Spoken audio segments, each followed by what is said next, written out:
오늘 아침 우리는 하나님의 말씀을 이제 시편 32편으로 들어가게 되었는데요. 시편 32편 1절과 2절 두 절을 읽고 시편의 팔복, 시편의 팔복이라는 제목의 말씀으로 같이 은혜를 나누고자 합니다. 여러분들 시편 안에 팔복이 있다. 이거 여러분들이 이 자체만으로도 굉장히 여러분들 뭔가 솔깃하고 알고 싶은 그런 마음을 여러분들에게 유발시키는 그런 일이 아니겠어요? 여러분 시편 안에 있는 팔복은 어떤 내용일까요? 자, 우리 시편 32편 1절과 2절을 먼저 읽고 말씀을 같이 나누도록 하겠습니다. 다윗의 마스길이에요.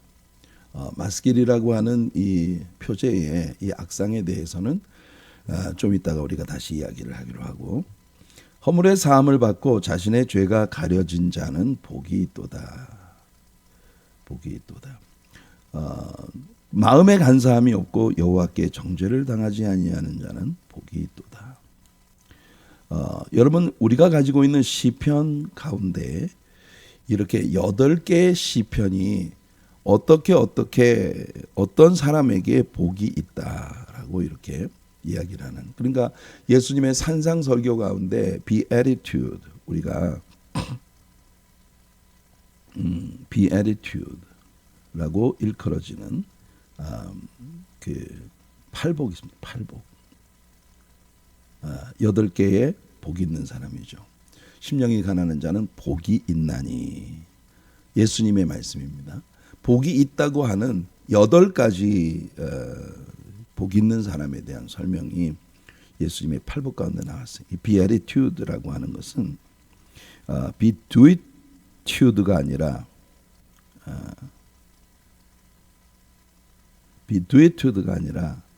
beatitude입니다.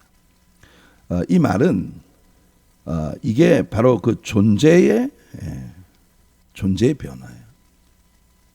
무엇을 하는 행동 또는 어떤 그 종교적 의. 예수님 당시에 바리새인들이나 사두개인들이나 또 서기관들이나 이런 사람들이 전부 이 beatitude를 강조했습니다. 어떻게 해야 하나님의 심판을 면할 수 있다. 그러나 예수님은 어떤 사람이 되는 것, 거기에 하나님의 복이 있다. 그러니까 여러분 우리가 예수를 믿고 하나님의 사랑에 대한 깊은 감동으로 우리의 내면의 변화가 일어날 때, 그 다음에 종교적인 강요에 의해서 부담스럽고 힘겨운, 억지로 힘겨운 종교를 따라가는 그런 신자의 삶이 아니라 완전히 그 사랑 때문에, 하나님께 대한 깊은 마음에서 일어나는 그 사랑 때문에 하나님을 사랑할 수밖에 없는 그런 존재들이 되어가는 그런 변화. 여러분 우리가 성경을 공부하면서 얼마나 많이 이 부분에 대해서 강조를 해왔습니까? 이게 정말 중요한 거거든요. 오늘 예수를 믿는 여러분들의 마음속에 이것 하나를 분명하게 가지고 있으면 여러분 신자의 삶이 달라질 수 있습니다. 교회 생활, 신앙생활 완전히 색깔 자체가 달라질 수 있는 그런 변화인 거거든요. 자, 7편의 참회시가 있어요. 우리가 가지고 있는 시편 중에서 7편의 참회시가 있는데, 그 중에 오늘 우리가 펼쳐놓고 있는 이 시편 32편은 두 번째 참회시입니다. 시편 6편, 32편, 38편, 51편, 102편, 130편, 143편. 시편 6편을 다룰 때 제가 이 얘기를 해드렸어요. 성경 가운데 있는 7편의 참회시가 있고 그 7편의 참회시 가운데 6편이 첫 번째 참회시였다. 제가 말씀을 해드렸는데, 매 시들이 우리 앞에 다가올 때 그때마다 우리가 이 이야기를 할 거니까 다른 시들에 대한 이야기는 지금 할 필요가 없고, 이 시편 32편은 시편 51편과 아주 밀접한 연관을 가지고 있는 시예요. 사실상 시편 51편이 먼저 쓰여졌습니다. 우리 시편에는 이 뒷본에 나와 있지만 시간적으로 볼 때 시편 51편이 먼저 쓰여졌어요. 여러분들이 이미 잘 알고 계신 대로 사무엘상 11장과 12장에 백그라운드를 두고 있는 사건이에요. 다윗이 밧세바와 더불어 범죄를 하고 그 범죄를 은닉하기 위해 우리아를 전쟁의 최전방에 보내서 의도적으로 그를 죽이는 살인 행위까지 저질렀던 그런 일로 인해서 나단 선지자가 다윗에게 보냄을 받아 다윗에게 와서 다윗의 죄를 지적했을 때 다윗이 하나님 앞에 엎드려 자신의 죄를 회개했습니다. 하나님께서 다윗의 그 회개를 받아주셨다. 그때 다윗이 하나님 앞에 올려드렸던 그 기도가 바로 이런 기도예요. 시편 51편 10절로 13절. 이게 이제 나단 선지자 앞에서 다윗이 회개했을 때 지은 시입니다. 하나님이여 내 속에 정한 마음을 Create in me a clean heart. 내 안에 정한 마음을 창조하여 주시고 내 안에 정직한 영을 새롭게 하소서. 나를 주 앞에서 쫓아내지 마시며 주의 성령을 내게서 거두지 마소서.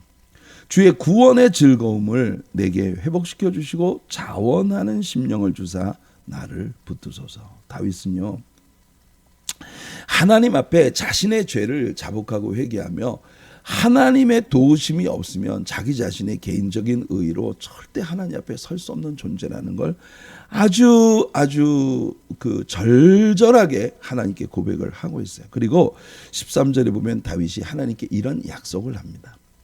내가 범죄자에게 주의 도를 가르치리니 그리하면 이게 뭐냐면 이 앞에서 다윗이 회개하며 하나님 앞에 올려드렸던 소원들이 있어요. 내 안에 정한 마음 창조하시고 정직한 영을 새롭게 하시고 주님 앞에서 나를 쫓아내지 마시고 주의 성령을 내게서 거두지 말아 주시옵소서.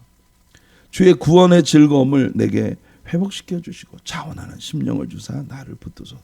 만일 하나님께서 내 기도를 들으시고 나에게 이렇게 해 주신다면 내가 범죄자에게 나처럼 죄를 짓고 그 죄 때문에 굉장히 무거운 마음을 가지고 아파하는 그 사람들에게 주님의 도를 가르치겠습니다. 그리하여 죄인들이 주님께로 돌아오게 하겠습니다.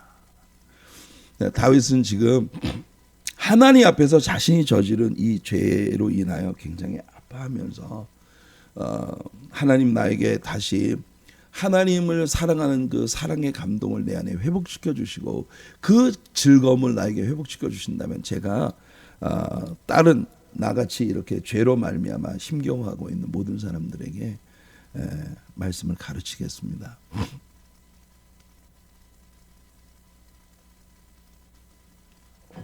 그런 약속을 다윗이 했었던 거거든요. 그 약속을 지키는 겁니다. 자, 그래서 이 시는요 마스길이라는 표제가 붙어 있어요. 마스길.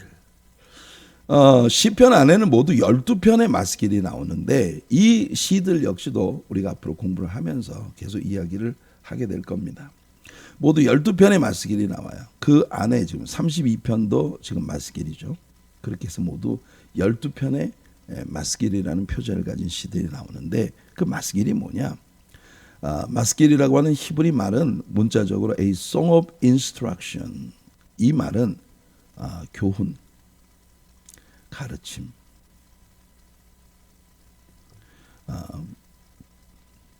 죄를 짓고 그 죄 때문에 아주 아파하고 힘겨워하는 사람에게 하나님께로 돌아갈 길을 가르쳐주는 instruction. 그 다음에 마스길이라고 하는 말은 문자적으로 a skillful song, 아주 공교하고 잘 만들어진, 쉽게 얘기해서 명작이라고 이야기할 수 있는 그런 아주 대단한 클래스를 가진 그런 노래다. 이런 의미가 마스길이라는 이 단어 속에 담겨 있어요. 그러니까 이 표제는 우리들에게 시편 51편 13절에서 다윗이 하나님께 약속했거든요. 하나님 나에게 구원의 감동을 다시 회복시켜 주시고 이 기쁨을 다시 되찾게 해주시면 내가 주의 백성들을 가르치겠습니다. 근데 이제 이 시편 32편이 굉장히 중요한 위치에 있어요. 시편 32편은 유대인들에게 있어서는요, 욤키퍼, 대속죄일, 그 구속의 날이 가까이 이르렀을 때에 낭송하도록, 성소에서 이 시편 32편을 낭송하도록 그렇게 계획이 되어져 있었고, 개신교에는 성서정과라는 것이 있습니다. 이 성서정과라고 하는 것이 뭐냐면은, 개신교회는 교회력이 있어요. 개혁교회에 우리가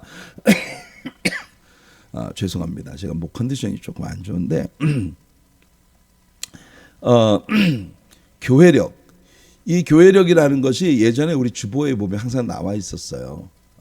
이 대강절로부터 한 해의 교회력의 사이클이 시작이 됩니다. 대강절, 주현절, 그 다음에 또 그 뒤에 뭐 삼위일체 주일, 이런 그리고 난 다음에 교회력에 아주 중요한 것이 바로 애쉬 웬스데이, 애쉬 웬스데이. 이 애쉬 웬스데이라고 불리워지는 이 애쉬는 죄죠, 죄. 우리가 인간이 자신의 모든 죄를 회개하기 위해 티끌과 죄를 무릅쓰고 하나님 앞에 엎드려 통해야 한다, 이런 개념을 가지고 있는 이 죄의 수요일인데, 이 죄의 수요일이라고 하는 것은 바로 사순절이라고 하는 예수 그리스도가 십자가에 못 박혀 고난 받으시고 우리를 구속하신, 그러니까 예수님의 십자가에 못 박히신 그 날로부터 거꾸로 40일을 계산을 해서 40일 동안을 지키는 그런 절기가 바로 사순절인데, 이 애쉬 웬스데이, 죄의 수요일로부터 이 사순절이 시작이 되는, 40일이 시작이 되는 겁니다. 그러니까 부활절에 가서 딱 떨어지도록. 근데 여러분, 흥미로운 것은요, 이번 수요일이 바로 애쉬 웬스데이입니다. 올해는 교회력의 절기가 조금 빨리 이렇게 당겨지고 있어서, 왜 그러냐면은 교회력의 절기의 아주 중요한 부분이 예수님의 그 크리스마스와 그 다음에 부활절 절기에서 모든 것이 빌드업 돼가고 있기 때문에, 여러분 그 이스라엘의 종교력도 달을 중심으로 한 그런 그 캘린더여서 우리나라의 음력처럼 올해 음력설이 굉장히 빨랐지 않습니까?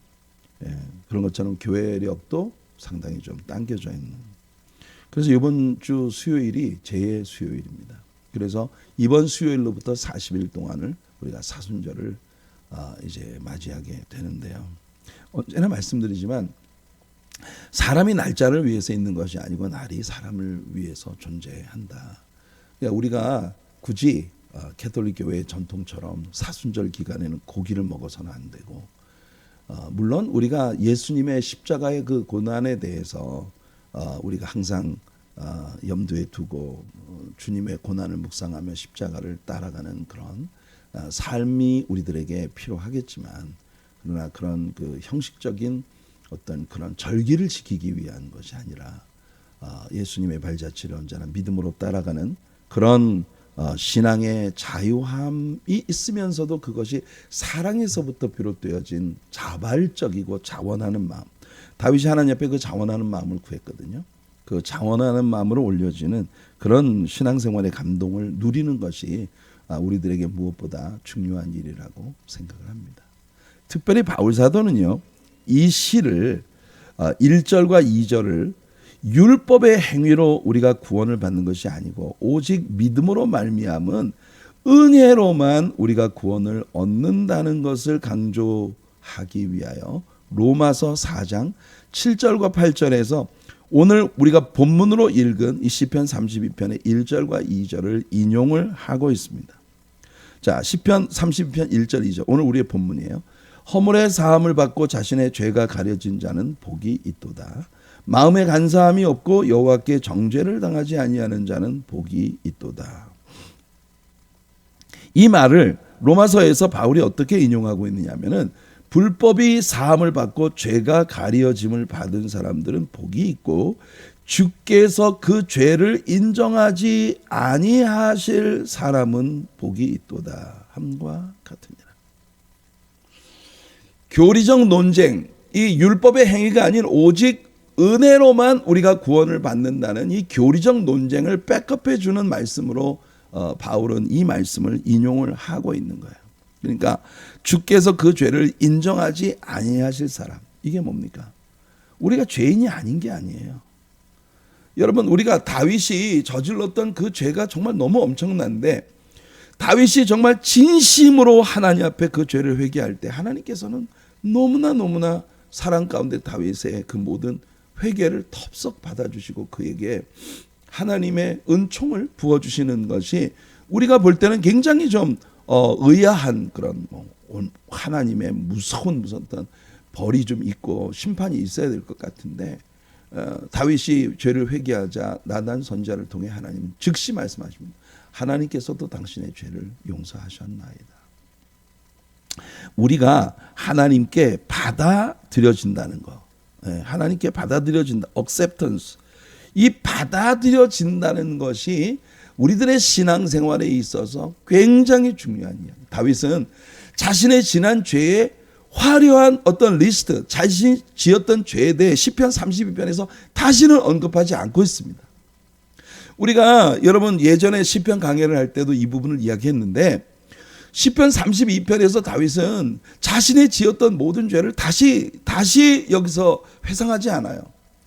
그냥 하나님께 용서함을 받은 그 감동이 종일토록 하나님의 손이 내 목을 누르는 것 같고 내 진에게 말라 여름 가물에 마름같이 되어버린 그런 정말 메마른 영혼의 말로도 할 수 없는 그런 고통이 한순간에 다 벗겨지고 자유함을 얻고 이 회개, 사죄의 기쁨을 얻은 것에 대한 감동이 시편 32편에 나와 있어요. 시편 32편에서 다윗이 자신의 지은 죄를 다시 회상하지 않는 이유는 뭐냐면 용서받았기 때문인 거예요.